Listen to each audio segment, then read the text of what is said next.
행복하기 좋은 날, 내일이 아닌 바로 오늘. 오늘도 부처님의 말씀 듣도록 하겠습니다.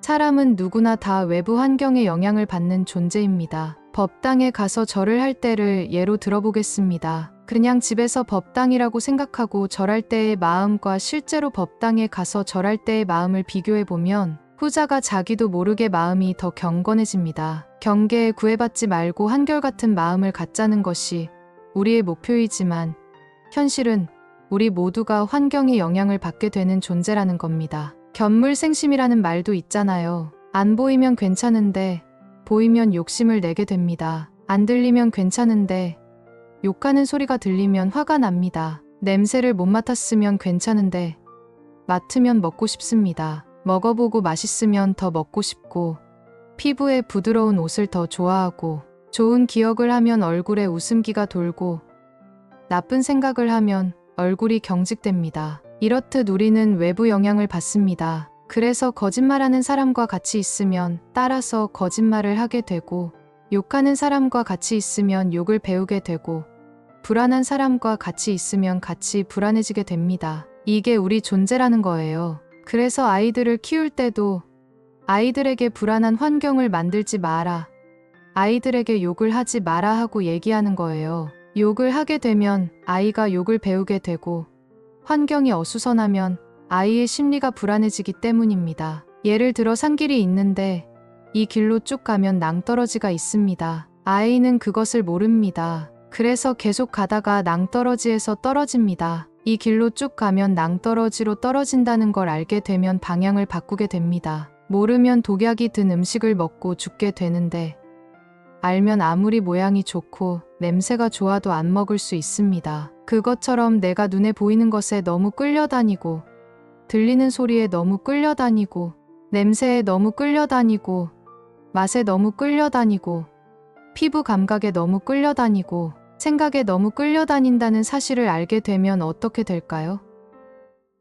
보는 것에 덜 끌려다니게 됩니다. 듣는 것에 덜 끌려다니게 됩니다. 외부 환경에 끌려다니며 사는 것은 노예의 삶과 같습니다. 외부 환경의 조정을 받고 사는 것과 다름없으니까요. 즉 누군가가 나를 조정할 수가 있게 됩니다. 그런데 내가 조정받는다는 걸 내가 알면 조정을 안 당할 수가 있습니다. 내가 정신이 없는 줄을 모르면 정신없이 살게 되는데 내가 요즘 여기저기 끌려다니면서 정신없이 사는구나 하고 자각하게 되면 거기에서 벗어날 수 있게 됩니다. 내가 들떠서 산다는 것을 모를 때는 계속 들떠서 삽니다. 그런데 내가 들떠서 살고 있다는 것을 알면 들떠서 살 수도 있고 차분하게 살 수도 있습니다. 첫째, 자기 상태를 알아차려야 합니다. 들뜨지 말아야 한다. 정신을 차려야 한다.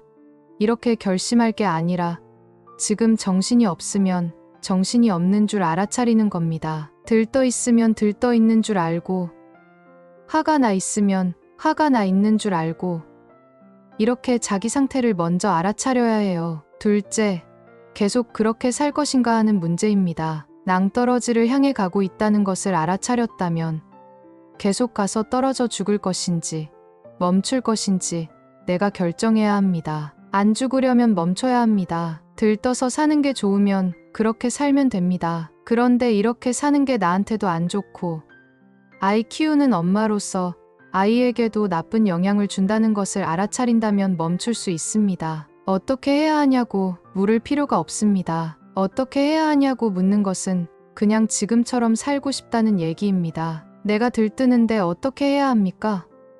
하는 질문은 그냥 계속 그대로 살고 싶다는 말입니다. 마음이 들뜨는 게 좋지 않다는 것을 안다면 어떻게 해야 하는지 물어볼 것도 없어요. 내가 들뜨고 있구나 하고 알아차리고 차분해져야지요. 내가 이대로 걸어가면 낭떠러지에서 떨어져 죽는다는 걸 안다면 어떻게 해야 합니까?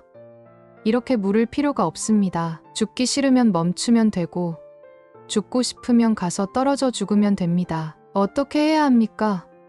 이렇게 묻는 것 자체가 내가 지금 어떤 상태에 있다는 걸 모른다는 의미입니다. 안다고 해도 피상적으로 알 뿐입니다. 독약이 묻어있는 걸 알면서 이거 먹으면 안 돼요 하고 묻는다면 바보 아닌가요? 어떻게 하면 안 먹을 수 있어요?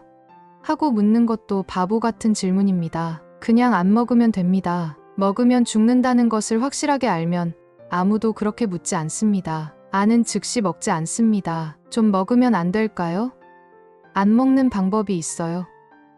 이렇게 묻는 이유는 먹고 싶은 욕망이 너무 크기 때문입니다. 설마 먹어도 괜찮겠지 하면서 독약이 들었다는 사실을 인정하지 않는 겁니다. 질문자는 지금 들떠서 살고 있습니다. 이렇게 들떠서 불안하게 살면 아이한테도 나쁜 영향을 줍니다. 정신없이 허둥지둥 사는 것도 아이한테 나쁜 영향을 줍니다. 우선 엄마로서 아이한테 좋은 영향을 주지는 못하더라도 나쁜 영향을 주지는 말아야 합니다. 아이에게 좋게 대하지는 못해도 학대는 하지 말아야 합니다. 고함치고 때리는 것은 학대에 해당합니다. 좋은 일은 못해도 되고 안 해도 됩니다. 그러나 나쁜 일은 멈춰야 합니다. 아이에게 나쁜 영향을 준다면 엄마는 멈춰야 합니다. 어떻게 멈춥니까? 이런 말은 그냥 나쁜 영향을 주겠다는 말입니다. 아니면 이렇게 하는 것이 아이에게 나쁜 영향을 준다는 걸 모른다는 뜻입니다. 내가 이렇게 한다고 조그마한 애가 뭘 알겠어. 이렇게 생각하는 겁니다. 아무리 스님 법문을 많이 들어도 자기가 하는 행동이 괜찮다고 생각하기 때문에 그 행동을 계속하게 되는 거예요. 나의 행동이 나쁜 영향을 준다면 그 행동을 멈춰야 합니다. 물잔이 뜨거우면 탁 놔야죠. 어떻게 놓습니까? 하는 말은 놓기 싫다는 뜻입니다. 아, 뜨거워 하는 순간 물잔을 그냥 놓게 됩니다. 거기에 독이 들었다 하면 그냥 딱 멈추면 됩니다. 음식의 양이 많든 적든 고기인지 채소인지는 중요한 게 아닙니다. 두 번 고민할 필요가 없습니다. 악몽을 꾸다가 눈을 딱 떴다면 꿈이네 하고 끝나야 합니다. 왜 이런 꿈을 꿨을까?